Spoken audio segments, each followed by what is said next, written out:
Hello, I'm Becca and welcome to this week's Rue's Musing.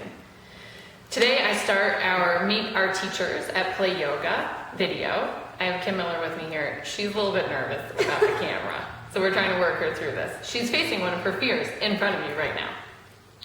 Kimmy's going to be on our new schedule. It's starting June 2nd. She's going to teach Friday morning 9 to 10:15, a Kundalini class, and restorative yoga 6 to 7:15 on Sunday nights. So I'm excited for you guys to meet her. She's a very free spirit bird, and I'm going to ask her some questions now. Please state your first name. I think it's Kim today. Okay, Kim. And tell me why you have come to teach yoga. I started teaching yoga. I was on a reservation for a year. I did a year of volunteer service, and it was a really hard year. It was very emotionally draining and unsupportive for me. And I ended up in a yoga class, and I pretty much, the yoga class nourished me to the point where as soon as I got off the reservation, I went and got my teaching certification. Yeah. And have you been teaching ever since? Ever since. Got it. And how long have you been in Colorado Springs? Probably about 9 years now, 8 or 9 years. And how did you and I meet?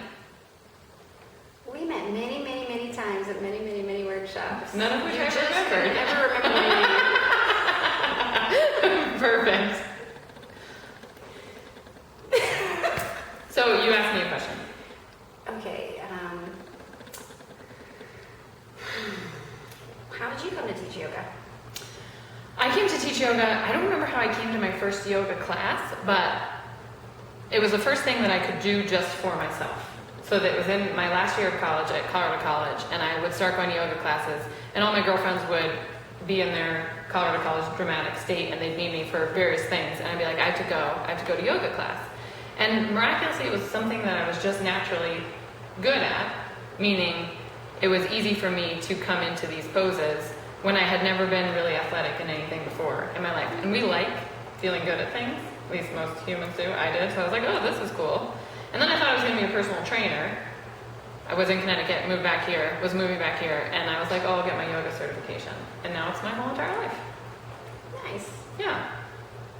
Tell me, Kim, what style of yoga do you primarily teach? I teach Hatha, I teach Kundalini, and I teach restorative. Can you tell me a little bit about what's the difference between the three? Sure. They're very bipolar. I'm a Gemini, and I have a very tendency to move from extremes.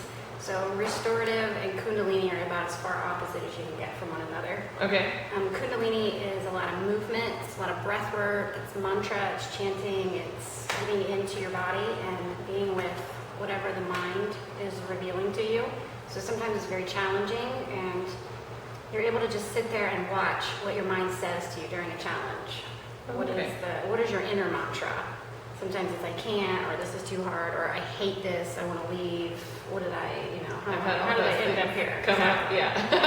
So it just helps to reveal the inner self, helps you to see what your inner belief is about yourself, and then start working through that. You stay with the challenge, you stay with the breath, you stay with the connection, and then by the end, you hate it in the beginning, and by the end, there's just a natural vitality that comes through, a natural energetic presence.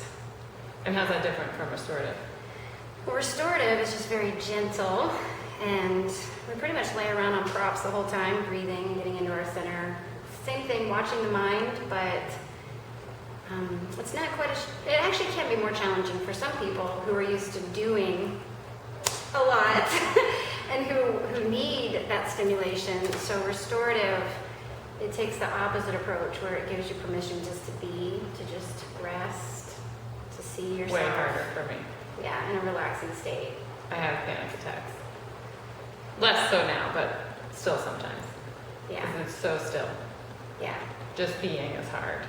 Being is hard, and Yeah. it gives you permission to learn how to be, and to maybe not have to do so much in those times when the challenges are coming. Right. Yeah, it's good practice.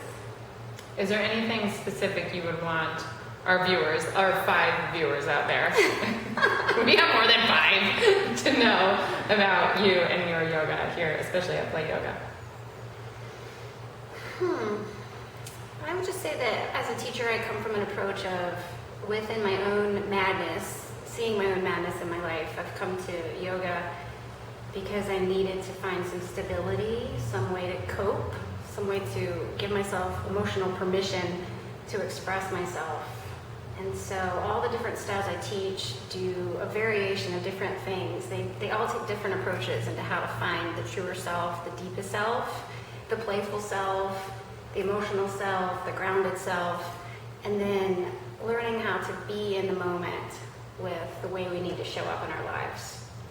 So that's beautiful. That's what I appreciate the most about it. Yeah. Sometimes we growl, sometimes we scream, sometimes we cry, sometimes we lay around and breathe, and sometimes we laugh and carry on like hyenas. Yahoo. Well, thank you so much. We'll meet some of the other teachers in Musings coming up, and I will see you next week.